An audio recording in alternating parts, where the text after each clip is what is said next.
দেশে একদিনে সর্বোচ্চ 1273 জনের দেহে করোনা শনাক্ত, আরও 14 জন সহ মোট মৃত্যু 328। 14 জনের মধ্যে 13 জন পুরুষ এবং 1 জন নারী। ঈদ সামনে রেখে পাটুরিয়া দৌলতদিয়ায় যাত্রীচাপ, ঢাকা প্রবেশ ও বের হওয়া বন্ধে আরও কঠোর হবে ডিএমপি। বাড়িতে দাদা দাদুর সাথে ঈদ করার জন্য যাচ্ছি। আতঙ্ক হচ্ছে, তারপরে ঢাকাতে তো আতঙ্ক আরো বেশি। 500 টাকার ভাড়া 10,000 টাকা লেগে গেছে। ঢাকার 10টি প্রবেশ মুখে আমরা চেকপোস্ট স্থাপন করেছি, যাতে প্রয়োজন ছাড়া কেউ ঢাকায় প্রবেশ না করতে পারেন এবং ঢাকার বাইরে যেতে না পারেন। নির্দেশনা উপেক্ষা করেই ঈদ কেনাকাটার ধুম। দেখছিলেন প্রধান শিরোনাম। রাত 11টার সময় সঙ্গে আছে আমি ইমদাদুল হক। এবার অন্যান্য শীর্ষ সংবাদ। 71টি আইসিইউ ও 2000 শয্যা নিয়ে রাজধানীতে চালু হলো দেশের সবচেয়ে বড় কোভিড হাসপাতাল। চট্টগ্রামের সংকট চরমে, শয্যার তুলনায় করোনা রোগী কয়েক গুণ। অ্যান্টিপ্রোটোজোয়াল মেডিসিনের সঙ্গে অ্যান্টিবায়োটিক ডক্সিসাইক্লিন প্রয়োগে করোনা উপশম সম্ভব, দাবি দেশের একদল গবেষকের, যাচাই করবে স্বাস্থ্য অধিদপ্তর। প্রযুক্তিগত নজরদারিতেই ধরা পড়ে দরিদ্রদের নগদ অর্থ সহায়তা কার্যক্রমের অনিয়ম। মোবাইল নম্বর ও জাতীয় পরিচয়পত্রের সমন্বয়ে তথ্য ভান্ডার করার পরামর্শ। করোনার মধ্যে রাজধানীতে ডেঙ্গুর থাবা, নির্মাণাধীন ভবন ও উন্নয়ন প্রকল্পে জমে থাকা পানি এডিস যুদ্ধে বড় চ্যালেঞ্জ। সচেতন না হলে পড়তে হবে মহা বিপর্যয়ে। এবং ধীরে ধীরে শক্তিশালী হচ্ছে ঘূর্ণিঝড় আমফান। চট্টগ্রাম, কক্সবাজার, মোংলা বন্দরে 4 নম্বর হুঁশিয়ারি সংকেত। মঙ্গলবার রাতে আঘাত হানতে পারে সুন্দরবন উপকূলে।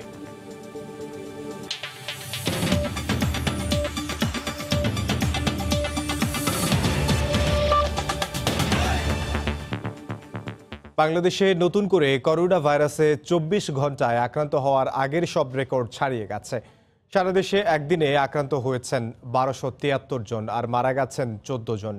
করোনা সংক্রমণের 71তম দিনে এসে মোট রোগীর সংখ্যা দাঁড়িয়েছে 22,268 জনে এবং মৃতের সংখ্যা দাঁড়িয়েছে 328 জনে। স্বাস্থ্য অধিদপ্তরের নিয়মিত বুলেটিনে এসব তথ্য জানানো হয়েছে। কোভিড-19 রোগী শনাক্ত করতে সবচেয়ে বেশি 42টি ল্যাবে পরীক্ষা হয়েছে গেল 24 ঘন্টায়। এ সময়ে শতকরা 16.42% পরীক্ষা বেড়েছে।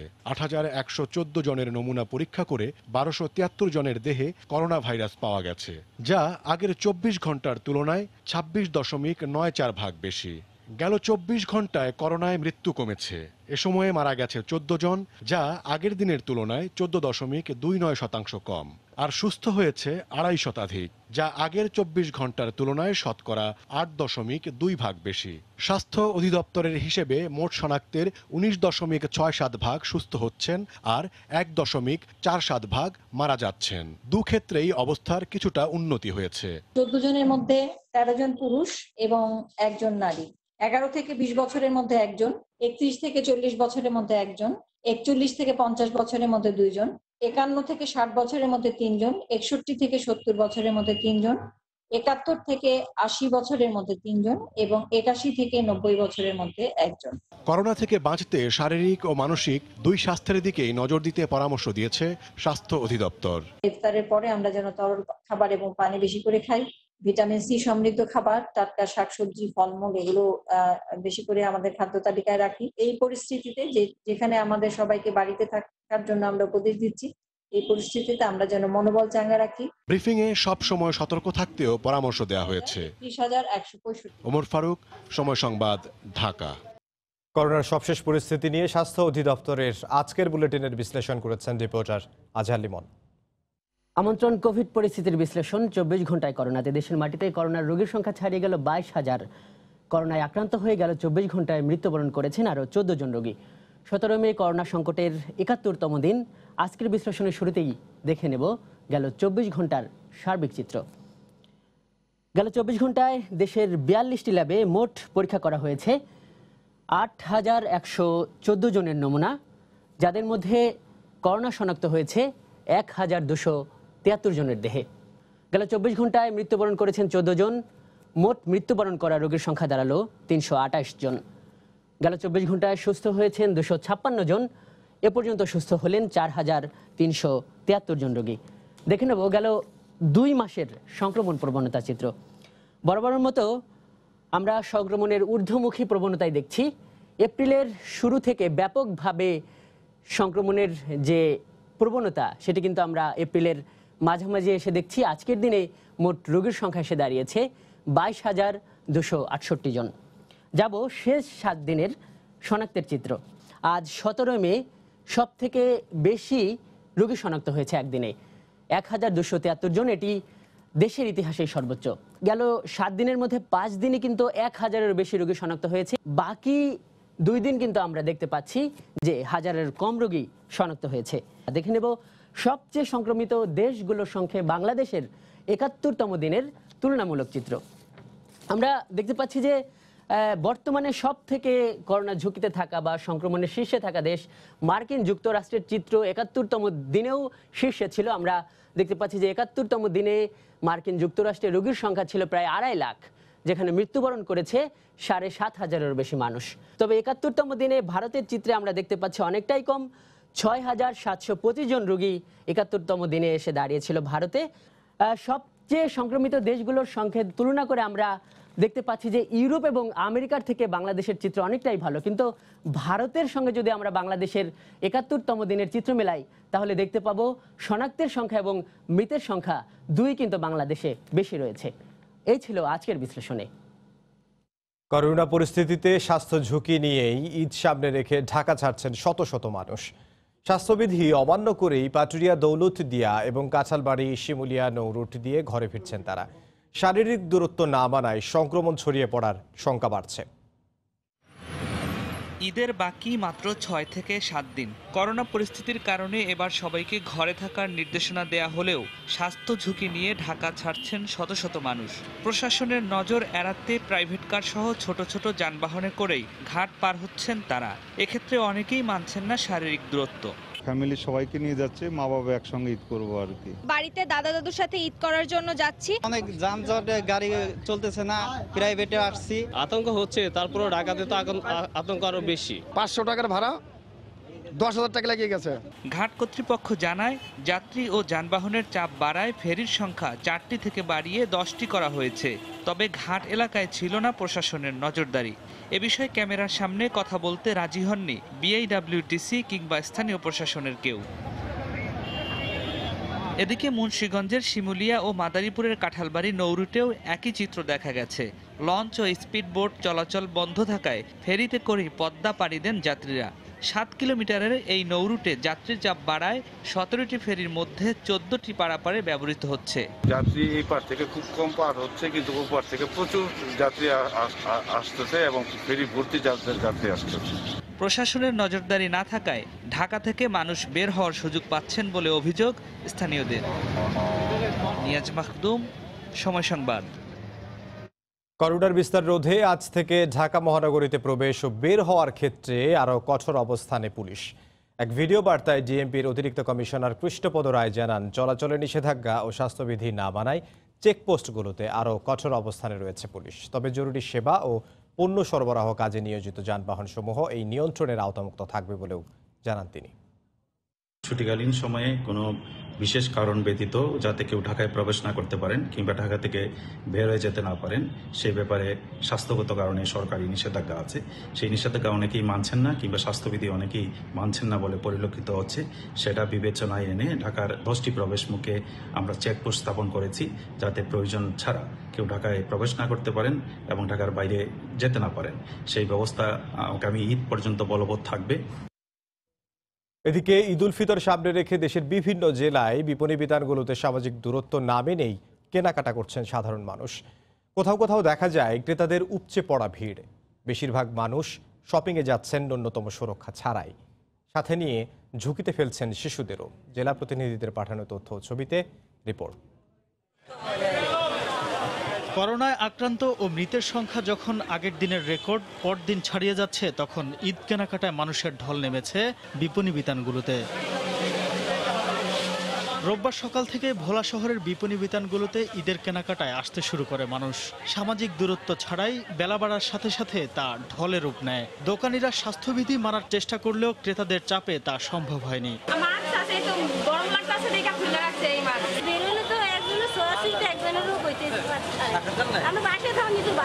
বাগেরহাটেও ঈদ কেনাকাটায় একই চিত্র। ন্যূনতম দূরত্ব নিশ্চিত না করেই চলে কেনাবেচা। দোকানগুলোতে জীবাণুনাশক দিয়ে হাত ধোয়ার ব্যবস্থা থাকলেও কেউই মানছে না বলে জানান বিক্রেতারা। জীবাণুনাশক আমাদের সাবানের ব্যবস্থা আছে, অনেকে বলি কিন্তু ধোয় না। আর আপনারা 3 ফুট দূরত্ব বজায় নিয়ে কিশোরগঞ্জের ভৈরবে মার্কেটের প্রবেশ মুখে সামাজিক দূরত্ব নিশ্চিতে মাইকিং করা হচ্ছে, কিন্তু কে শুনে কার কথা? গাদাগাদি করে মানুষ প্রিয়জনের জন্য কিনছেন ঈদ পোশাক। ব্যক্তিগত সুরক্ষা ও সামাজিক দূরত্বের বিষয়টি তোয়াক্কা না করে পঞ্চগড়ের মার্কেটগুলোতে পছন্দের পোশাক কিনতে অনেক অভিভাবক নিয়ে এসেছেন শিশুদেরও। এছাড়া ঝিনাইদহ ও কুড়িগ্রাম সহ দেশের বিভিন্ন জেলায় বিপণী বিতানগুলোতে ক্রেতাদের উপচে পড়া ভিড় দেখা যায়। আবনমান, সময় সংবাদ। রাজধানী ঢাকা এবং নারায়ণগঞ্জের পর বন্দরনগরী চট্টগ্রাম করোনা ভাইরাসের তৃতীয় হটস্পট হলেও সাধারণ মানুষের কোনো সচেতনতা নেই। স্বাভাবিক অবস্থার মতোই পুরো পরিস্থিতি এখন। কোথাও মানা হচ্ছে না সামাজিক দূরত্ব, এমনকি মাস্ক পরতেও অনীহা তাদের। শাখাউত টিপুর ক্যামেরায় বিস্তারিত জানবো কমলদের রিপোর্টে। ব্যবসায়ীদের সিদ্ধান্তে বন্ধ আছে নগরীর সবগুলো শপিং মল, এমনকি দোকানপাটও তেমন খুলেনি। কিন্তু তারপরও মোড়ে মোড়ে মানুষের জটলা। করোনা ভাইরাসের সংক্রমণ থেকে বাঁচতে সামাজিক দূরত্ব মানা হয় না বললেই চলে। সেনাবাহিনীর টহল টিম দেখলেই মানুষ কিছুটা সরছে, আর তা না হলে একই অবস্থা। রিক্সা এবং মোটরসাইকেলে চড়ছে একাধিক যাত্রী। নগরীর কোনো কোনো পয়েন্টে অনেকটা ধাওয়া দিয়ে সাধারণ মানুষকে সরাতে হয়েছে। আমাদের টহলের ইন্টেন্স বাড়িয়ে আমরা সামাজিক দূরত্ব নিশ্চিত করছি, কারণ জনগণ একেবারেই সচেতন নয়। যাতে বাজার দর বেড়ে না যায়, এক্ষেত্রে আমরা যথেষ্ট পরিমাণে সহায়তা প্রদান করছি। এদিকে নিজেদের রেশন বাঁচিয়ে এবং কর্মকর্তাদের আর্থিক সহায়তায় অসহায় মানুষদের ত্রাণ সহযোগিতার পাশাপাশি ঈদের কাপড় দিতে শুরু করেছে নৌবাহিনী। সকালে নগরের ইশাকাঘাটির সামনের একটি স্কুলে কয়েকশো নারী ও শিশুকে দেওয়া হয় এই উপহার। অসহায়, এতিম, প্রতিবন্ধী শিশু, নারী এবং মানুষের মাঝে ঈদের বস্ত্র বিতরণ করে যাচ্ছি, যাতে ঈদ আনন্দ আমরা তাদের মাঝে ছড়িয়ে দিতে পারি। আমরা এই ত্রাণ সহায়তা কার্যক্রম শুরু করি নৌবাহিনীর সদস্যদের দেওয়া অর্থ এবং রেশনের বিনিময়। রোববার চট্টগ্রামের বিভিন্ন স্থানে দায়িত্ব পালন করেছে সেনাবাহিনীর 10টি টহল টিম। সামাজিক দূরত্ব নিশ্চিতের পাশাপাশি বিভিন্ন জায়গায় ত্রাণ সহায়তাই দিচ্ছে তারা। কমল দে, সময় সংবাদ, চট্টগ্রাম। রাত 11টার সময় আরও থাকছে। করোনা পরিস্থিতির উন্নতি না হলেও যুক্তরাষ্ট্রের বিভিন্ন অঙ্গরাজ্যে তুলে দেয়া হলো লকডাউন। ভারতে আরও 2 সপ্তাহ বাড়ানো।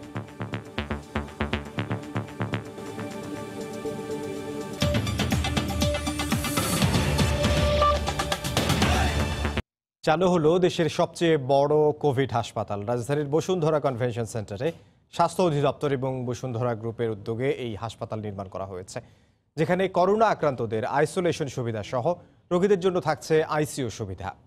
হাসপাতাল উদ্বোধন করে স্বাস্থ্যমন্ত্রী জাহিদ মালেক সতর্ক করে বলেন, নির্দেশনা না মানলে সংক্রমণ আরও বাড়বে। রাজধানীর বসুন্ধরা কনভেনশন সেন্টারে অবশেষে চালু হলো দেশের সর্ববৃহৎ কোভিড হাসপাতাল। এই হাসপাতালে করোনা রোগীদের জন্য 2000-এর বেশি আইসোলেশন ইউনিট সহ 71টি আইসিইউ সুবিধা আছে। এরই মধ্যে হাসপাতালে যোগ দিয়েছে 191 জন চিকিৎসক। রোগী বাড়ার সঙ্গে সঙ্গে বাড়ানো হবে সক্ষমতা। আমরা ঝুঁকির ব্যাপারটা জেনে এসেছি এবং আমরা যতটুকু সম্ভব নিজেদের সুরক্ষা নিশ্চিত করে রোগীদের সেবা প্রদান করতে চাই। কোভিড হসপিটালে যেহেতু জয়েন করেছে, আমরা যারা পজিটিভ রোগী তাদেরকে সেবা দিব। দুপুরে আনুষ্ঠানিকভাবে এর উদ্বোধন করেন স্বাস্থ্যমন্ত্রী। এ সময় তিনি বলেন, যানবাহন থেকে শুরু করে সবখানে স্বাস্থ্যবিধি না মানার কারণে বাড়ছে করোনা সংক্রমণ। তাই আইন প্রয়োগকারী সংস্থাকে আরো কঠোর হওয়ার আহ্বান মন্ত্রীর। রিক্সা, সিএনজিতে জটলা পাকায় এবং সেখানে অনেক লোক চলাফেরা করে।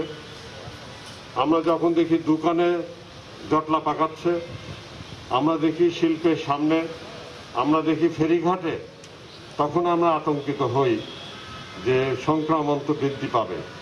এবং আপনারা লক্ষ্য করছেন সংক্রমণ কিছুটা হলেও বেড়েছে। 2000 ডাক্তার নিয়োগ দেওয়া হয়েছে, 6000 নার্স নিয়োগ দেওয়া হয়েছে এবং প্রায় 4-5 হাজার টেকনিশিয়ান নিয়োগ দেওয়ার এখন কাজকর্ম শুরু হয়ে গেছে। করোনার এই হাসপাতালে করোনা আক্রান্তদের চিকিৎসার জন্য 41 কোটি টাকার বেশি বরাদ্দ করেছে সরকার। এই ধরনের আইসোলেশন ইউনিটে যদি করোনা আক্রান্তদের নিয়ে আসা যায় এবং এখানে বিভিন্ন ভাগে ভাগ করে যদি চিকিৎসা সেবা নিশ্চিত করা যায়, তাহলে বাসায় থেকে করোনা আক্রান্তদের চিকিৎসা না পাওয়ার হার যেমন কমবে, একই সাথে কমে আসবে মৃত্যু ঝুঁকিও। সাদাত রহমতুল্লাহ, সময় সংবাদ, ঢাকা। চট্টগ্রামে করোনা রোগীর সংখ্যা আশঙ্কাজনক হারে বাড়তে থাকায় মারাত্মক চিকিৎসা সংকট দেখা দিয়েছে। মাত্র 2টি হাসপাতালে 130টি শয্যা করোনা রোগীদের জন্য নির্ধারিত হলেও রোগী সংখ্যা এখনই কয়েক গুণ বেশি। হাসপাতালগুলোতে নতুন করে রোগী ভর্তিও অনেকটা বন্ধের পথে। এ অবস্থায় সংক্রমণ আরও বেড়ে যাওয়ার আশঙ্কা চিকিৎসকদের। বিস্তারিত জানাচ্ছেন কমল দে। সিভিল সার্জন কার্যালয়ের তথ্য অনুযায়ী গত এক সপ্তাহে চট্টগ্রামের 3টি কেন্দ্রে মোট নমুনা পরীক্ষা হয়েছে 3109 জনের, আর এর মাঝে পজিটিভ রোগী 939 জন। আক্রান্তদের মধ্যে 523 জন আশপাশের জেলা এবং উপজেলার হলো। নগরীতে রোগী রয়েছে 416 জন। তার বিপরীতে করোনা রোগীদের জন্য নির্ধারিত হাসপাতাল মাত্র 2টি। প্রতিদিন প্রায় 100 করে গড়ে রোগী বাড়ছে, কিন্তু একটি করে শয্যাও তো বাড়ছে না। তাহলে এখন আমরা যাব কোথায়? কোভিড হাসপাতালগুলোতে ভর্তি হতে পারবেন কিনা এই সংখ্যা মানুষের মধ্যে জানা পাচ্ছে। হলিক্রিসের নামে একটি প্রাইভেট ক্লিনিকে করোনা রোগীদের রাখার কথা বলা হলো, নানা জটিলতায় সেটি এখনো আটকে আছে। জেনারেল হাসপাতালে 20 শয্যার আইসিইউ সুবিধা থাকলেও সেরকম কোনো ব্যবস্থা নেই ফৌজদারহাটের বিআইটিআইডি হাসপাতালে। প্রয়োজনের তুলনায় হাসপাতাল দুটিতে শয্যা সংখ্যাও কম। সে সাথে প্রাইভেট ক্লিনিকগুলিতে করোনা উপসর্গের রোগী ভর্তি করানো হচ্ছে না।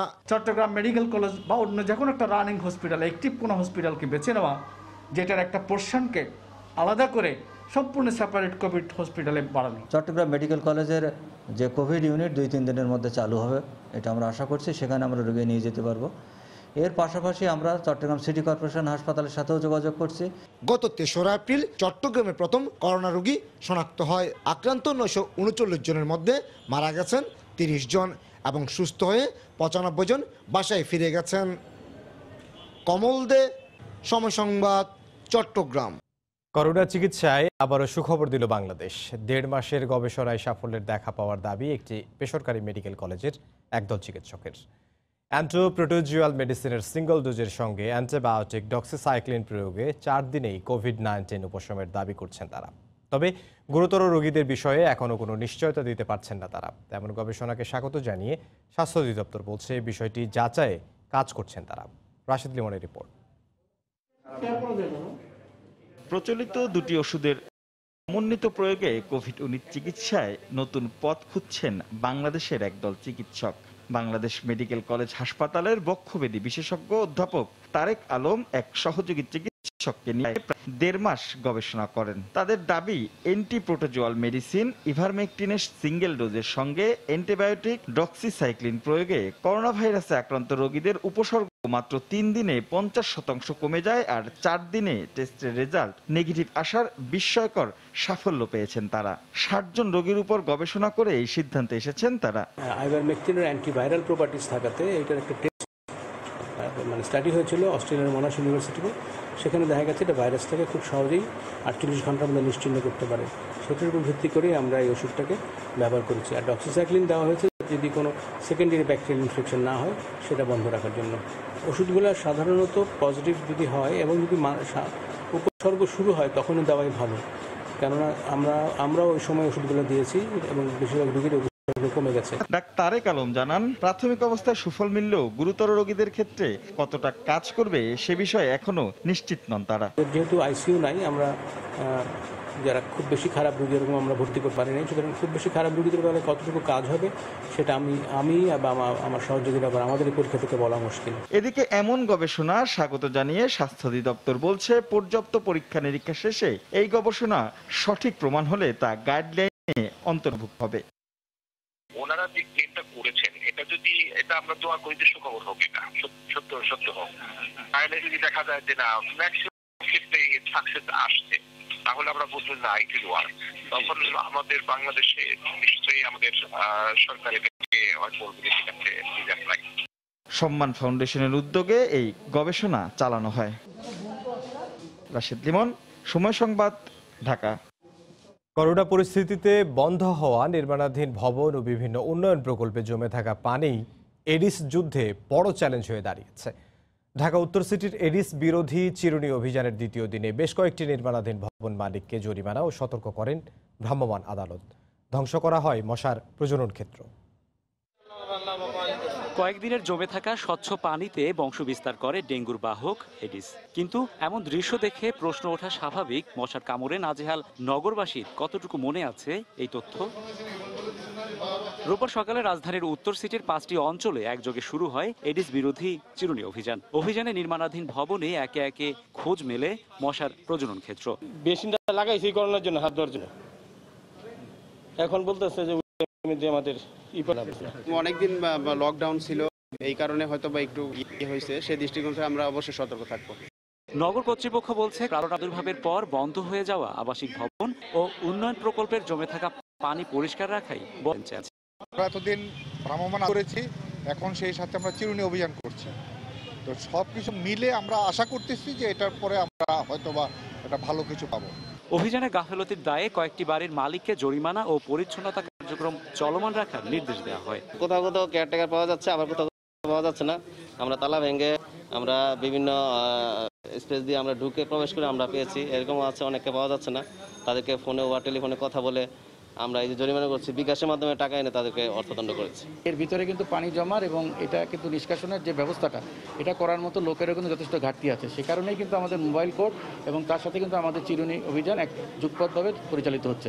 তো আশা করছি এইভাবে আমরা কন্টিনিউ করতে পারলে আমাদের যে এডিসের যে আমাদের যে প্রাদুর্ভাব হওয়ার যে বিষয়টা, এটা আমরা অনেকটাই কন্ট্রোল করতে বা নিয়ন্ত্রণ করতে সম্ভব করা হবে। এডিস থেকে বাঁচতে চিরুনি অভিযানের পাশাপাশি ভ্রাম্যমাণ আদালতের অভিযানও পরিচালনা করছে ঢাকা উত্তর সিটি কর্পোরেশন।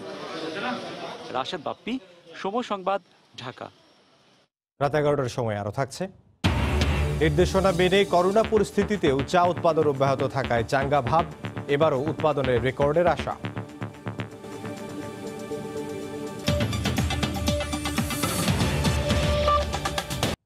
সরকারের প্রযুক্তিগত নজরদারি জোরদারের ফলে কেউ চাইলেই এখন আর অনিয়ম দুর্নীতি করতে পারবে না।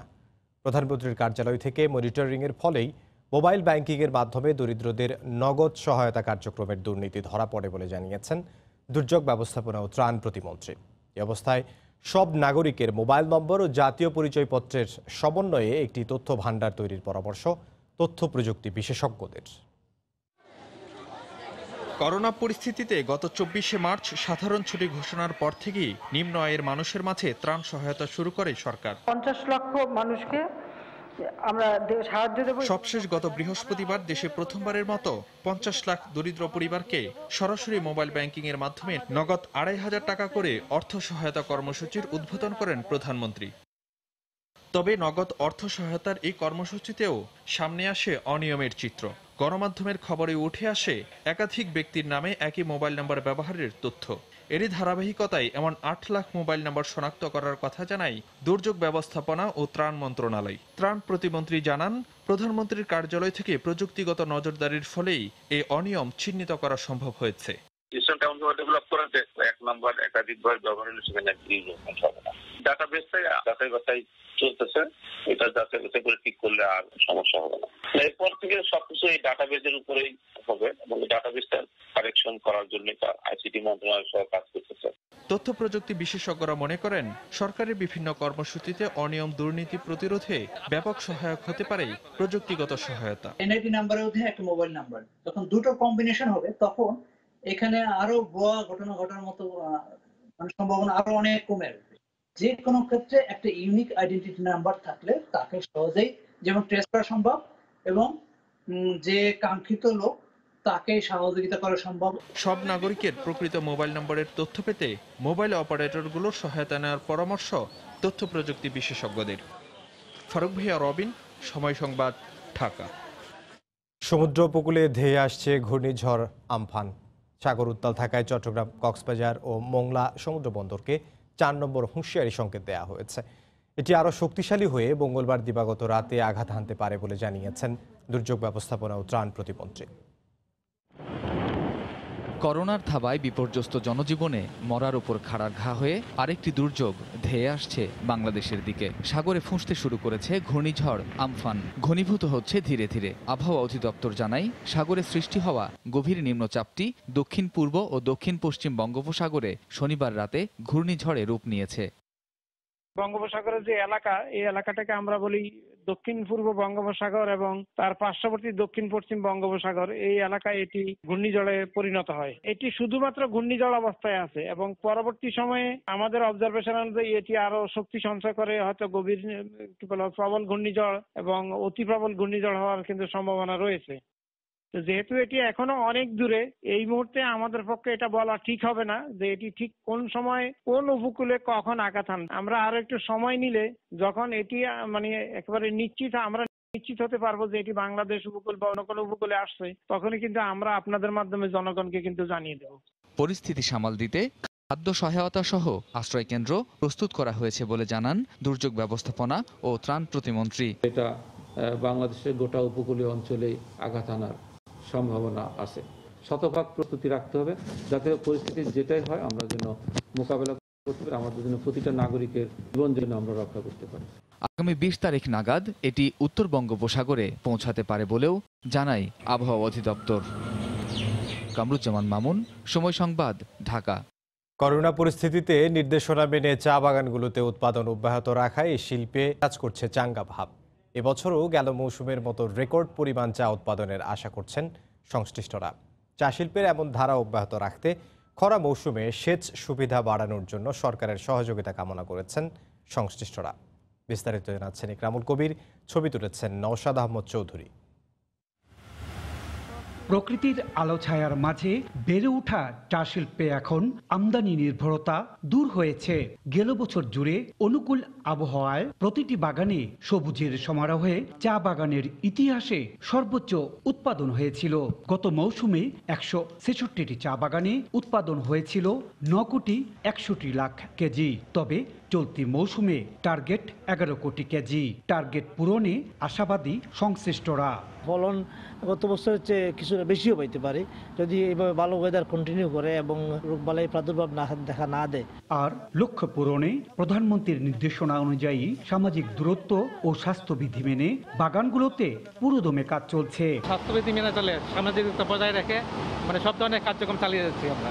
আশা করি যে আমরা চা উৎপাদন ব্যাহত হবে না। চলতি মৌসুমের শুরুতে খরায় চা বাগানগুলোর কুড়ি পরিস্ফুটনে কিছুটা বিঘ্ন ঘটলেও পরবর্তীতে বৃষ্টিপাতে তা পুষিয়ে যায়। খরা থেকে চা বাগানগুলো বাঁচানোর জন্য সেচ সুবিধায় সরকারের সহযোগিতা চেয়েছেন ব্যবস্থাপনার সঙ্গে জড়িতরা। সরকার থেকে যদি আমাদের শুল্কমুক্ত হবে এই আপনার ইরিগেশন সেট আনার ব্যবস্থা করা হয় তাহলেও হয়তো বাগানগুলো উপকৃত হবে। সোমবার চট্টগ্রামে মৌসুমের প্রথম চা নিলাম অনুষ্ঠিত হবে আর 3 জুন অনুষ্ঠিত হবে শ্রীমঙ্গলে। মৌসুমের 42টি নিলাম অনুষ্ঠিত হবে চট্টগ্রামে আর 20টি শ্রীমঙ্গলে। বাংলাদেশের চা শিল্পের 166 বছরের ইতিহাসে সবচেয়ে সোনালী অধ্যায় চলছে। এই ধারা অব্যাহত রাখতে সরকারকে আরেকটু এগিয়ে আসার আহ্বান জানিয়েছেন সংশ্লিষ্টরা। সিলেটের মালনীছড়া চা বাগান থেকে ইকরামুল কবির, সময় সংবাদ। সরকারিভাবে ধান চাল সংগ্রহে কোনো দুর্নীতি হলে কঠোর আইনি ব্যবস্থা নেওয়ার নির্দেশনা দিয়েছেন দুদক চেয়ারম্যান ইকবাল মাহমুদ। সরকার কর্তৃক ধান সংগ্রহে সংশ্লিষ্ট কতিপয় কর্মকর্তা কর্মচারীর অনিয়ম দুর্নীতির বিষয়ে কমিশনের গোয়েন্দা ইউনিটের এক বিশেষ প্রতিবেদন দেখে দুদক চেয়ারম্যান দুদক কর্মকর্তাদের এই নির্দেশনা দেন।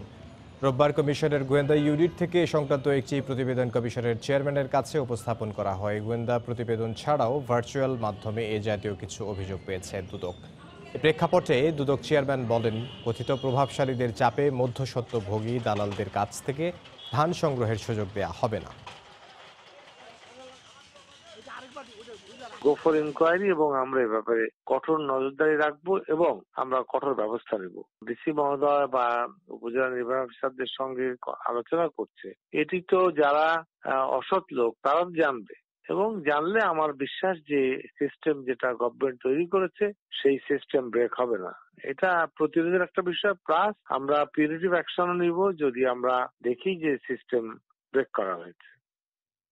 করোনা যুদ্ধের সম্মুখ সারির সেনা তারা যুদ্ধক্ষেত্র ফেলে একাডেমিক পরীক্ষায় অংশ নিতে বলা হচ্ছে সেই চিকিৎসকদেরকেই।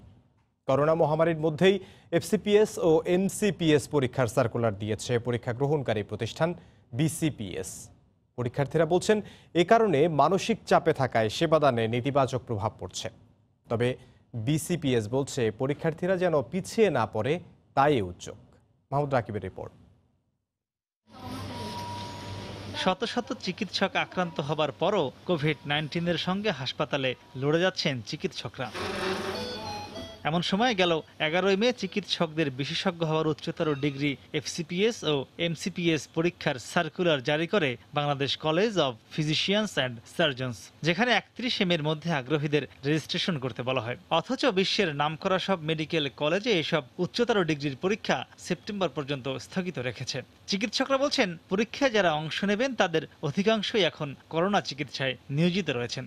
কর্মীটন হসপিটালে আমি করোনা আক্রান্তদের চিকিৎসায় নিয়োজিত আছে। দেখা যাচ্ছে 24 দিনে আমার পড়াশোনা থেকে দূরে থাকতে হচ্ছে। 3 থেকে 4 মাস 12 থেকে 16 ঘন্টার মতো প্রিপারেশন নিয়ে আপনাকে পরীক্ষা হলে বসতে হবে। আলটিমেটলি এই প্রিপারেশন নিয়ে পরীক্ষা দেওয়া আমার পক্ষে অত্যন্ত দুরূহ। এমনিতেই একটা মানসিক চাপ, হসপিটালে কাজ করতে হচ্ছে একটা ছোঁয়াচে রোগের সাথে। এই চাপের উপর যখন এইরকম একটা পরীক্ষার প্রেশারটা চলে আসে এবং সেখানে আমি আবার প্রস্তুতির জন্য যথাযথ সময় এবং সুযোগ পাচ্ছি না, এই চাপটা আসলে আমার কাছে মনে হয় সার্ভিস দেওয়ার ক্ষেত্রেও কিছুটা বাধার সৃষ্টি করছে। আমাদেরকে এই সময় বলা হচ্ছে আমরা ফ্রন্টলাইন ফাইটার, আমরা করোনা যোদ্ধা, আমাদেরকে যুদ্ধে যেতে বলা হয়েছে, যুদ্ধ করার জন্য। আবার বলা হচ্ছে আমাদেরকে পরীক্ষা দেওয়ার জন্য। আমরা কি যুদ্ধ করব নাকি আমরা পরীক্ষা দেব? বিশেষজ্ঞরা বলছেন, এর ফলে করোনা সেবায় নেতিবাচক প্রভাব পড়লে বিসিপিএসকে এর দায় নিতে হবে। আমার কাছে মনে হয় এটা একটা হঠকারী সিদ্ধান্ত। যদি কোনো কারণে তাদের যে এই মানসিক চাপের জন্য যদি কোনো রোগীর ক্ষতি হয় বা চিকিৎসা দেওয়ার সময় যদি তাদের ভুল হয়, তাহলে সেই দায় দায়িত্বটা থেকে বিসিপিএস নেবেন। যে কোনো একটা ডিসিশনে আপনার আসতে হবে, হয় পরীক্ষা দিতে হবে, নতুবা তাদেরকে যে যুদ্ধে ঝাঁপিয়ে পড়েছে তরুণ চিকিৎসকরা তাদেরকে তার জন্য উৎসাহিত করতে হবে। পরীক্ষা গ্রহণকারী প্রতিষ্ঠান বলছে, পরীক্ষার্থীরা যাতে পিছিয়ে না পড়ে তাই প্রস্তুতি নিয়ে রাখতে চান তারা। পরীক্ষার্থীরা তো আগে থেকে রেডি আছে, এই সেশনটা ধরাটা ওদের জন্য অত্যন্ত জরুরি, কারণ এরপরে তারা বিভিন্ন জায়গায় ছড়িয়ে ছিটিয়ে যাবে। তাদের মধ্যে যারা পারে তারা দিবে, তারা পারবে না নেক্সট সেশন যেটা হবে সেটা দিতে কি করে। সবকিছুই তো ধরেন যে আপনারা কাজ করছেন না, আপনারা কি বন্ধ করে রাখতে পারছেন সবকিছু? প্রতি বছর জানুয়ারি ও জুলাইয়ের 1 থেকে 5 তারিখের মধ্যে পরীক্ষা অনুষ্ঠিত হয়ে থাকে। মাহমুদ রাকিব, সময় সংবাদ, ঢাকা।